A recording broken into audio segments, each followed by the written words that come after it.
we have a very special online. guest, Christian. Thank you. Yes, we have former U.S. champion Sam Shankland. And nice to see you, my friend. How are you? Good. How are you guys doing? Great. What do you think of the candidates? It's definitely been an interesting tournament so far. In a lot of ways, it's not wildly surprising. I mean, one thing I said after the match with Nepomniachtchi Carlsen is I believe Nepo A, like Nepo on form, is probably by some margin the second best player in the world. It's just often he really struggles at the end of tournaments. He deals with losses badly. He can tilt. And Nepo B is just not that strong. He's really showing Nepo A so far, and I think he's clearly played the best chess. But the real question can be, can he buck the trend that he's shown in the past going into later rounds? If he can, I think he's going to run away with his tournaments. But if not, I think the tournament's wide open. There's been a lot of other interesting stuff. I think the guy who's probably brought the best preparation has been Ding. And he's gotten a lot of good positions, but he's messed them up, so he's clearly off form a bit. One thing I said before the tournament was I believe that there were no two players whose combined chances of winning the tournament exceeded 50%. That is, if someone wanted to make a bet with me, I would let you choose any two players you want. If I get the other six, I think I'm a favorite. I'm not necessarily sure I would still believe so today, especially if Nepomniachtchi wins. I think he's a pretty serious favorite at that point. But I still think the tournament's very open. Wow. Definitely something that we thought coming into the round. Thank you for joining us. Thank you for joining us. No. We're not letting you go, Sam. We just thought that was a great explanation. Nepo A and Nepo B. That was perfectly expressed. I like that a lot. And I agree with Sam completely that he has shown incredible willpower in this tournament. I really like the way that he played against Ali Reza. It seemed that he was the one surprised, and he still came back, played his chess, and just destroyed his opponent. Yeah, for sure. That was a fantastic game. I thought Firouzja made a very poor opening choice in terms of practicality. I think this line is objectively fine for black. I just think the positions are much harder to handle from the black side. In fact, I actually had this line exactly with Duda in Prague last year. And you won that, a very beautiful game, by the way. Yeah, I just completely killed him very easily, and then the rest of the tournament he made 5 out of 6, and then he went off and won the World Cup. So it just it felt like the opening did not do him any favors there. But yeah, I mean it's just, can Nepo keep himself together? I mean, I've only played Nepo twice in classical chess, and I've played Nepo A once and Nepo B once, and Nepo A played an absolutely brilliant game against me, all the way through to the end, wildly complex. And I like to think I calculate pretty well, but he just did it better. And he just played this beautiful game and eventually in some rook and bishop versus rook and pawns endgame. And then when I played Nepo B, he played D6, G6, E6, A6, B6, and lost in 10 moves. So, are you sure that wasn't Nepo C? Yeah, I don't know. It's just it really feels like the guy is capable of absolutely fantastic chess, but he's also capable of really mediocre chess. And so far, he's shown the former, and we'll just see if that continues through the tournament. Well, help us out a little bit, Sam. We do have some of the games going on right now, and we think he has a great position. Nepo First A. of all, Sam, I do want to ask you a bit about the two American players. Hikaru came into the event as a dark horse and actually a wild card to the Grand Prix and then qualifying to the candidates. How do you see his chances as well as Fabiano's chances? So again, I don't think the chances of any one particular player are wildly high. Before the tournament started, I would have said Ding had the best chances of anyone at, I don't know, 25% or 20%. So even the guy who I would say was most likely to win before the tournament started, I still think much more likely than not will not win the tournament just because it's reasonably compact. I think the two of them have both shown quite reasonable chess so far. I'm a little concerned for Hikaru's position at this point. And it's Why did you see Ding as the favorite? Because he hasn't played outside of China in a year and a half. He only recently crossed back the 2,800 barrier and came into the event as the rating favorite. Why did you see him as the favorite? Part of it is maybe I'm just a little bit too methodical and mathematical. Ratings do not lie. I mean, they're a strict function of wins and losses that you've accomplished against players. I mean, in general, I do believe in the rating system. In terms of intangibles, I've played all of these guys a bunch for what it's worth, and just Ding has absolutely clobbered me, and everybody else I have a totally fine score against. So just in my own personal experience, he's the one who scares me more, and he was the highest rated. So I considered him a favorite as a result. But still, like, you know, if you said will Ding win the candidates, certainly more likely than not, the answer is no. But I just thought he had a better chance than like any other one individual player. Good. Sam, if I can get your input on some of the games, let's start with Jan. As you say, we've got Nepo A, and as you were coming on air, we saw a trade of bishops, F5. We really like what Nepo's been doing. Queen takes B2. Take us through your thought process on this position, how you would evaluate it. If Nepo wins, my God, is he securing a huge lead? I don't think there's much if. I'd say the odds of Nepo winning this game are well over 90%. It just looks totally crushing to me. Give us what you think would be the most...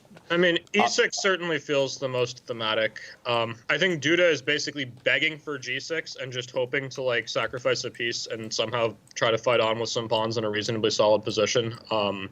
Here, my suspicion is white is much better too, but I think like, you know, I mean, basically, if you told me if I put G6 on the board, will you beat Magnus with white here? My answer is possibly not, but E6 just looks totally over to me. And I think he will play it. And here, it just, I don't know. It just feels like everything should crash through. G6 is fine. Maybe you can flick in Rook B1 to try to invade the 7th rank. There's just, it just feels like it's totally falling apart for black. Yeah. No, especially after this cool move, Rook B1. I like this Rook B1 too. I mean, the moment you said it and indicated the Rook crashing through. Okay, so that's Nepo A. The lot of twists and turns going on in this huge matchup. Ali Reza as the number 2 seed, struggling, but maybe an opportunity against Fabi. This is an incredibly important game. There's a strange-looking Catalan. How would you evaluate the current position? So this one, I actually would struggle to give you like a gut instinct, just because it's funny because it looks like it's symmetrical, but I actually think this is much more dynamic than it appears at first glance.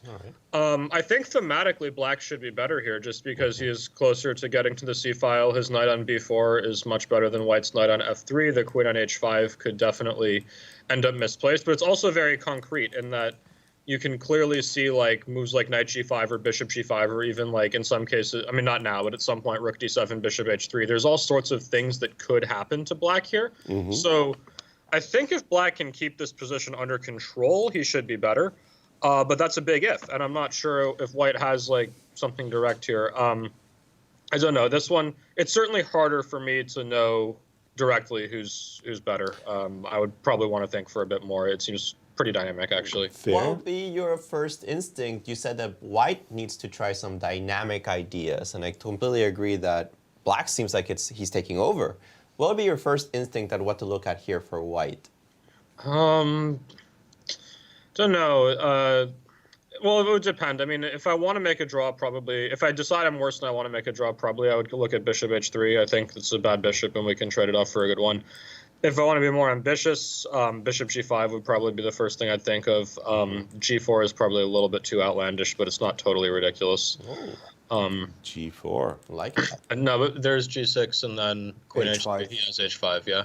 Yeah. And if queen H6, you have bishop G7, so, or even just bishop G4, and you're not going to get mated after knight G5. So, yeah, I would think with white, I mean, it really feels like bishop G5 should probably be the move, but I don't really love the position, honestly. Fair.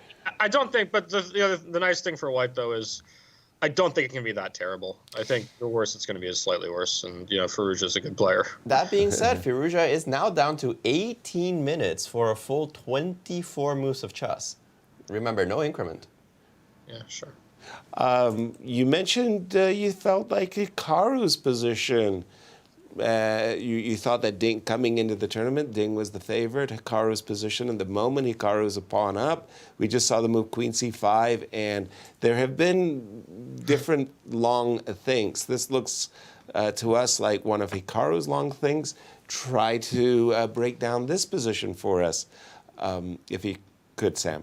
Well, again, thematically, it feels like black should be better. I mean, if he's able to play queen takes b5 and c5 and c4, like his moves are very straightforward, and he basically just crashes through and wins the game. So, I think in this line, the big point is you're trying to go give mate with white, but somehow the way black has coordinated his pieces, like if you go rook g3 and just start swinging for the fences, I don't think you're going to mate after king f8.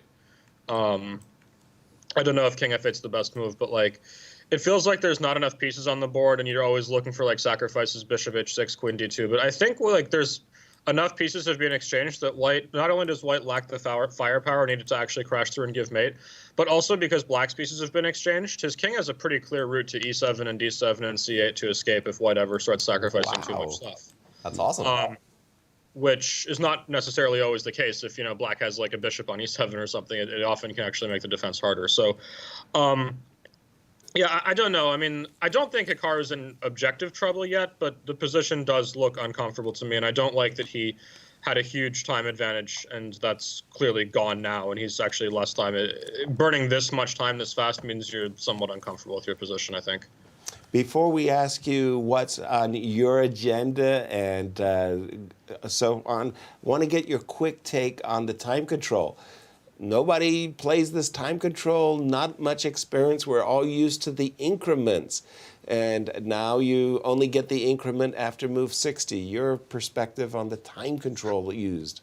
It's a little embarrassing, but the first thing I'll ask is, what is the time control? 40 moves in 2 hours. And then you get another hour until you can reach move 60. On move 60, you get 15 minutes. And No when you delay, no increment. well, you do get increment once you reach move 60. Until you meet 60. And then your 30 seconds start ticking.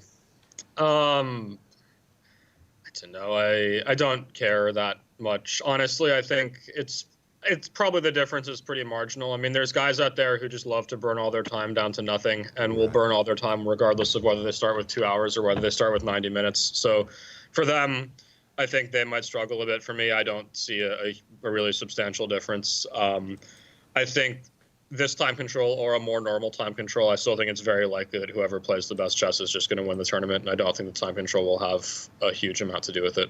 Okay, and what's happening in Sam Shankland world? Well, I just got home from Prague, and now I'm actually stuck at home. I tested positive for COVID a couple days ago, but funnily, I'm actually like feeling totally fine. I've been doing push-ups and pull-ups and chin-ups and, you know, doing my normal training and teaching classes. I'd say I feel like 95% fine, but, you know, still I should isolate until I'm negative. But so how do you know you have COVID? Well, I tested positive. Go as well. That's you know. There you go. But nobody's getting tested anymore. You didn't have to get tested to travel, did you? No, but I just so I felt really lousy on Tuesday, and I took a test and it was positive. But like within a day, I was basically feeling like 95% healthy. So, you know, I'm still going to test and stay at home until I'm negative. But like I feel totally fine. But yeah, after that, I guess next up for me would be I have this Magnus Tour, the online events, and then I have the Olympiads. And then after that, I have no idea. I mean, there's events I'm hopeful for, but I just don't know about.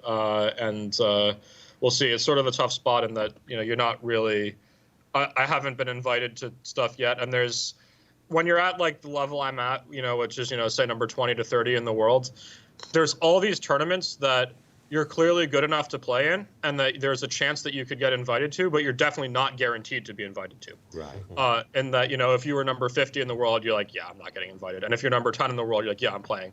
And here, you know there's a very real chance that you'll play, and you know that you could be competitive, and you know it could come, but you're also not guaranteed. It makes it a little harder to plan your schedule. But I'm basically open, and I'm hopeful that, you know, I could, for example, play like if there's any Grand Chess Tour events that, you know, I got a wild card to last year, I was absolutely delighted to play, and I would love to do that again. Of course, I understand there's a lot of players who also would love to play, but yeah, we'll just see. But next up is Olympiad, where I'll be playing for USA. Well, first of all, play great at the Olympiad. Second of all, we'll be seeing you at the U.S. Championship in October. Yes, that is definitely true. It starts right after my birthday. Very Last exciting. question. No, I'm glad to see you in India, of course. Always good to see Sam Shankland represent America. It'll be a great team that we're sending over there to the Olympiad. And thank you very much, Sam, for taking time out of your COVID to join us. It was our pleasure. Yeah, it was so great to see you guys, and enjoy the rest of the broadcast. Thank you Cheers. very much, Sam. Recover quickly. Yes. A nice idea by King Ding Law. Lir.